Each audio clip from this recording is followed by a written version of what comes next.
It was supposed to be the happiest day of my life, the day I had dreamed about for so long. My wedding day in Kansas was meant to be a joyful celebration of love, surrounded by family and friends. But instead, it turned into a nightmare that broke my heart and left me questioning everything I believed in. The ceremony itself was beautiful. The music played softly in the background, the flowers were perfectly arranged, and the guests were all smiling. I looked around the room, feeling a rush of excitement and anticipation. Logan and I had spent months planning every detail, and I couldn't wait to start our new life together. Everything seemed perfect until it wasn't. As the evening went on, things began to unravel. It started when Logan's mother, Mrs. Owen, approached me.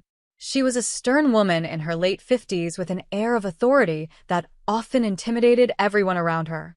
With a serious expression on her face, she called my name. "Kendra," she said, her voice cold and filled with disapproval. "I need to speak with you." I followed her to a quieter corner of the venue, hoping it was just a minor issue that could be easily resolved. But as soon as we were alone, her anger spilled out. Her face was red, and her voice was sharp.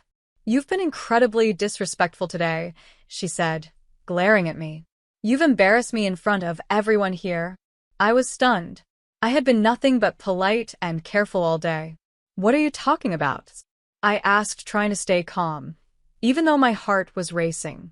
She didn't give me a chance to explain. "Don't play innocent," she snapped. "You think you can join this family and do whatever you like? You're a disgrace." Her words hit me like a punch to the stomach. I couldn't believe what I was hearing.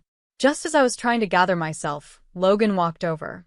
He must have noticed the tension from across the room. He looked at both of us, his face unreadable. "What's going on here?" he asked, his tone sharp and curious. But the way he asked made it seem like he already suspected something.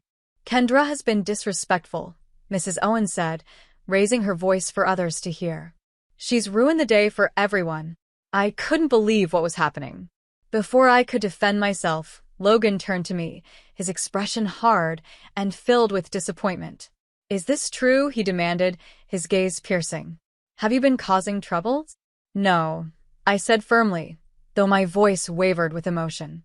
"I haven't done anything wrong." But instead of believing me, he looked even angrier. In that moment, I felt completely alone, standing between the man I loved and his mother, who seemed determined to destroy everything we had worked so hard to build. What was supposed to be a day of love and joy had turned into a scene of heartbreak and betrayal. I was just trying to enjoy my wedding, but Logan's eyes turned cold. "You've made a fool of yourself and my mother," he said, his voice loud enough for the nearby guests to hear. "This is unacceptable." His words hit me like a punch, but nothing could have prepared me for what happened next. In a shocking moment, Logan raised his hand and slapped me across the face.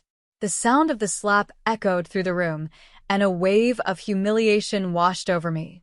My face stung, not just from the physical pain, but from the shame of being hit in front of everyone. The room fell completely silent.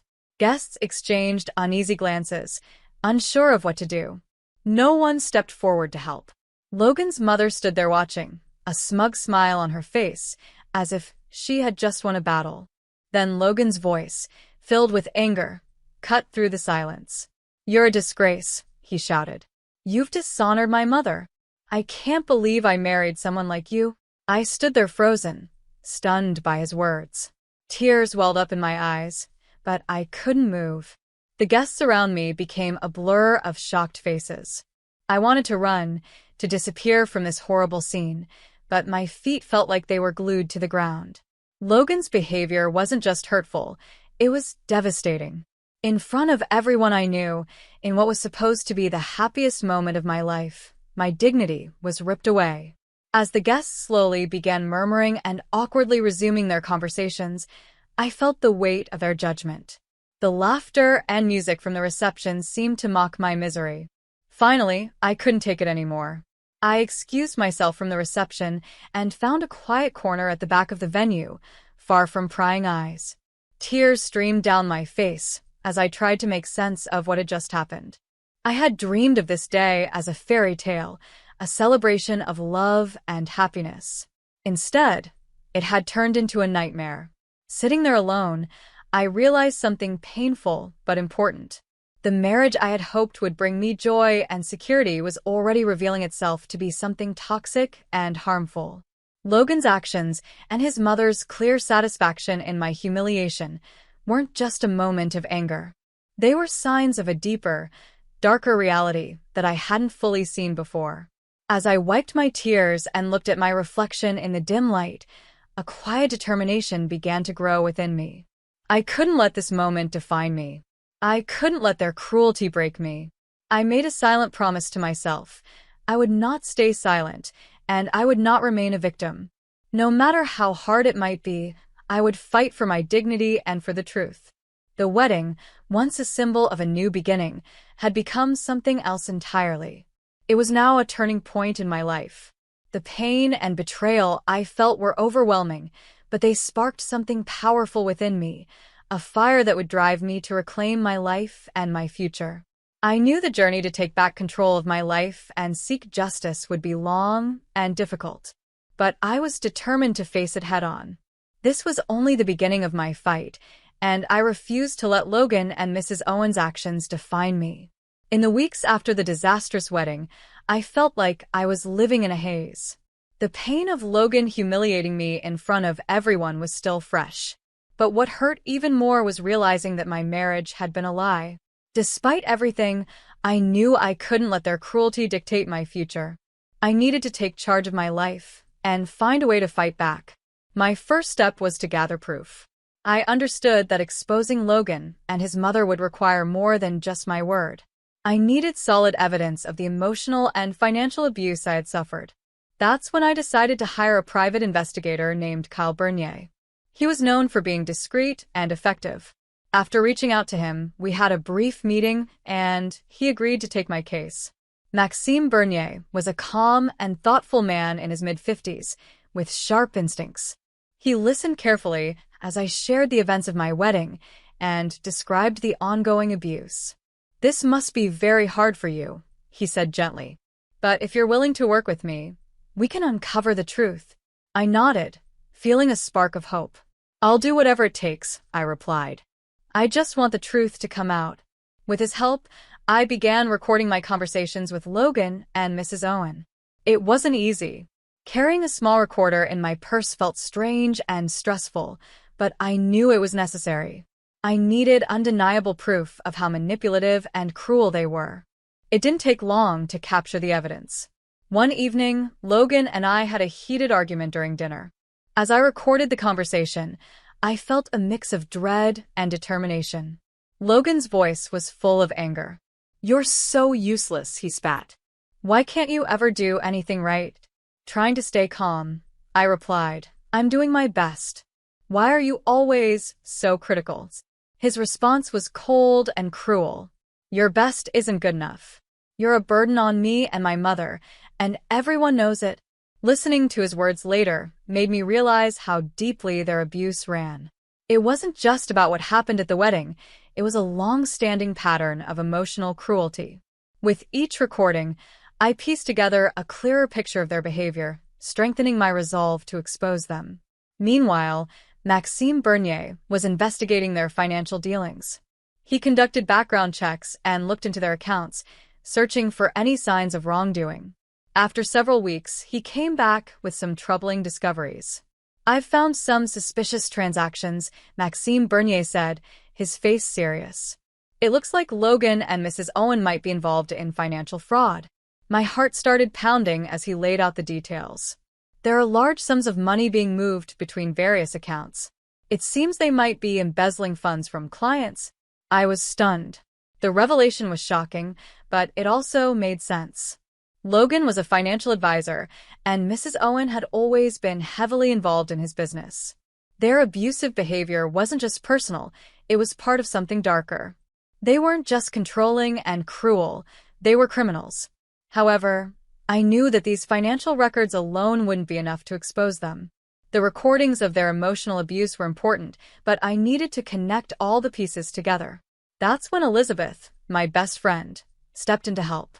Elizabeth was in her early 40s, with a sharp mind and a heart full of loyalty. Throughout this difficult time, she had been my constant source of strength, always there with words of encouragement and support. When I shared the evidence with her, her reaction was a mix of shock and determination. "We have to act on this," she said firmly, flipping through the recordings and financial documents. "This isn't just about you anymore. They're committing serious crimes." Together, Elizabeth and I got to work. We reviewed all the evidence, listening to hours of recordings and highlighting instances of emotional abuse. We then cross-referenced the recordings with the financial documents Maxime Bernier had found. It was exhausting, but it also gave me a sense of power. With every piece of evidence we uncovered, I felt stronger and more determined to see this through. One evening, as we sat surrounded by papers and notes, Elizabeth looked up at me. "Kendra, you've come so far already," she said, her voice full of encouragement. "You've gathered so much evidence. Now it's time to take the next step." I nodded, feeling both nervous and resolute. "I'm ready," I said. "They need to be held accountable for everything they've done." We came up with a bold plan. I decided to organize a public event where I would expose Logan and Mrs. Owen. It was important to me that their deceit and cruelty were revealed in front of an audience, so they couldn't hide from the truth. The idea was terrifying but empowering. This would be the final step in reclaiming my life and bringing justice to light. As we prepared for the event, the weight of what I was about to do pressed on me. The fear was real, but so was my determination. With Maxime Bernier's evidence, Elizabeth's unwavering support, and my own resolve, I felt ready to face whatever lay ahead. This was my chance to stand up, not just for myself, but for anyone who had ever been hurt or silenced. It was time to take my life back. I was ready to face whatever lay ahead. The journey had been long and difficult, but I knew it was leading me to a turning point. This was my chance to stand up for myself and expose the truth. No matter how hard it would be, I was determined to take control of my life and fight for justice. Finally, the day of the event arrived. The air was thick with tension, and I felt a mixture of anxiety and determination.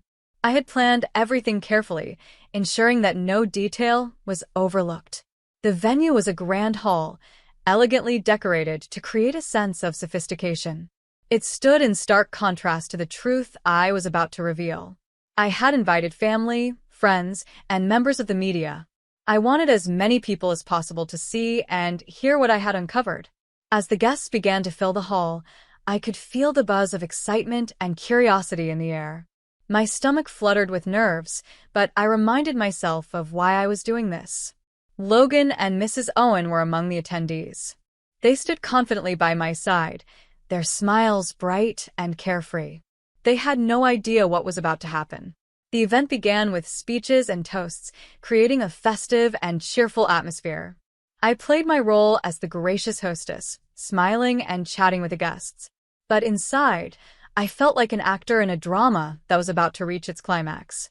I took deep breaths to steady myself as the moment of truth approached. When it was time for my announcement, I walked to the podium. The room fell silent, and every eye turned to me. Logan and Mrs. Owen exchanged curious glances, their smiles still in place, but tinged with unease. I took a moment to gather my thoughts, feeling the weight of what I was about to do. "Thank you all for coming today," I began, my voice steady but full of emotion. This event was meant to celebrate a new beginning. But today, it has become something much more important. The guests looked intrigued, leaning forward in their seats. I continued, "What I'm about to share has been hidden for too long. It's the truth behind the image that Logan and his mother have worked so hard to maintain." I noticed Logan's smile fade, his eyes narrowing with suspicion. Mrs. Owen's expression remained calm, but there was tension in her posture. I took a deep breath, picked up a remote, and pressed a button. The screen behind me came to life, showing audio recordings and financial documents. The first recording began to play, a conversation between Logan and me during one of our arguments. His angry voice filled the room, his harsh words cutting like a knife. The crowd sat in stunned silence as the recording continued, exposing the emotional abuse I had endured. This was just the beginning of the truth I was about to reveal. I saw a mix of shock and sympathy on the faces of the guests as they listened to the recordings. They heard Logan calling me names and belittling me, his harsh words cutting deep. The screen then switched to the financial documents that Maxime Bernier had uncovered. These documents showed large sums of money being moved between accounts, clearly pointing to the fraudulent activities Logan and Mrs. Owen were involved in. The numbers on the screen were staggering, and the evidence was undeniable. As the recordings and documents continued to play, I saw Logan's demeanor change. His face turned pale, and his eyes darted nervously around the room, clearly realizing how serious the situation was. Mrs. Owen, on the other hand, looked furious and embarrassed. Her face was flushed, and she glanced around the room, seemingly searching for a way out as the truth unraveled before everyone. As I stood there, I felt a surge of strength and determination. I addressed the crowd, my voice steady and clear. These recordings and documents are evidence of the abuse and fraud that Logan and his mother have committed. They have not only manipulated and controlled me, but also taken advantage of others. It's time for the truth to come to light. The media representatives in the room were busy scribbling notes and taking pictures, capturing every moment. The atmosphere in the hall shifted dramatically. What had started as a celebration had now become a moment of revelation and outrage. Guests began murmuring to one another, their shock and disbelief evident. Logan finally broke his silence. His voice trembled with a mix of anger and desperation as he shouted, "This is ridiculous. These are just lies and distortions. You're trying to ruin us." But his protests were weak compared to the overwhelming evidence displayed before the crowd. The guests, now fully aware of the situation, began reacting. Some expressed their outrage, their voices rising in disapproval. Others offered me words of support and sympathy, showing me that they stood by my side. The hall buzzed with conversation and emotion. I felt a sense of validation and empowerment as I watched the truth sink in for everyone. Logan and Mrs. Owen, who had once stood so confidently, were now scrambling to maintain their composure. Their carefully crafted image of respectability was completely shattered. As the event drew to a close, Logan and Mrs. Owen attempted to leave quietly, but they couldn't escape the crowd or the media. Cameras followed their every move, and questions were thrown at them from all directions. Their once confident facades had crumbled, leaving them exposed and vulnerable. For me, it was a moment of triumph. This event had not only exposed their lies and cruelty, but also marked a significant step toward reclaiming my life. The truth was finally out, and I felt a sense of freedom and hope for the future. It was a victory, not just in exposing them, but in taking back my own power. I had taken control of my story and fought back against the injustice I had endured. As I looked at the stunned faces around me and the flurry of activity in the room, I felt a mix of relief and determination. The truth was finally out, but I knew my journey was far from over. In the days after the event, everything felt like a whirlwind. The truth about Logan and Mrs. Owen spread quickly, and the fallout was enormous. Media coverage was relentless, and the public reacted with both outrage at their actions and support for me. People began to see me as a symbol of resilience and justice, but I understood that my real fight had just begun. As weeks passed, the media continued to dig into Logan and Mrs. Owen's lives. Their fraudulent activities were scrutinized, and investigations began to unravel the full extent of their financial crimes. The once confident duo now faced legal battles that could strip them of their wealth and reputations. While the spotlight remained on them, I had my own work to do. I needed to make sure the justice I sought was served. With the help of my lawyer, who had been by my side through everything, we prepared a strong case. We carefully organized all the evidence we had collected, the recordings, financial documents, and testimonies, into a solid legal argument. When the trial began, I was nervous but determined. The courtroom was an intimidating place, but I faced it with courage. Taking the stand to testify about the abuse and fraud was one of the hardest things I had ever done. Reliving those painful moments was emotionally draining, but I reminded myself that I was doing this for my future, for my freedom. Logan and Mrs. Owen tried to defend themselves, but their arguments were weak. They attempted to discredit me and dismiss the recordings, but it didn't work. The financial documents clearly showed the extent of their wrongdoing, and the recordings highlighted their emotional cruelty. Their credibility fell apart as the truth was laid bare. The trial reached its peak when the judge announced the verdict. Logan was found guilty of financial fraud and ordered to repay the victims he had stolen from. Mrs. Owen also faced legal consequences, including fines and a damaged reputation. The judge acknowledged the emotional abuse I had suffered and granted me a divorce. As I walked out of the courtroom that day, I felt a weight lift off my shoulders. Justice had been served. The pain and humiliation I had endured were now part of the past. While there was still healing to do, I knew this was a new beginning. I had reclaimed my life, stood up for myself, and shown that no one could silence me. My journey had been difficult, but it had made me stronger, and for the first time in a long while, I felt free. The victory in court brought me relief, but it was bittersweet. Seeing justice served felt good, yet the process had drained me. I was tired but grateful. I had fought a long, hard battle and finally won. Though the emotional wounds would take time to heal, I felt a sense of closure and pride in what I had achieved. With the legal battle behind me, I decided it was time to start a new chapter in my life. I moved to a quiet home outside of Seattle, Washington, far away from the chaos and painful memories of my old life. The peaceful surroundings gave me the fresh start I desperately needed. As I sat on my porch, watching the sun set over the rolling hills, I thought about everything I had been through. The journey had been full of pain and challenges, but it had also been a path to empowerment.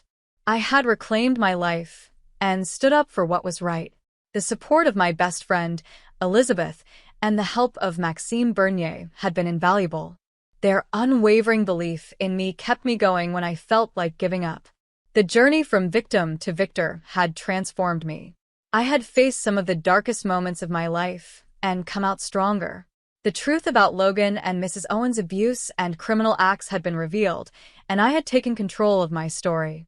I no longer felt like a victim of their actions. Instead, I felt like someone who had fought back and won.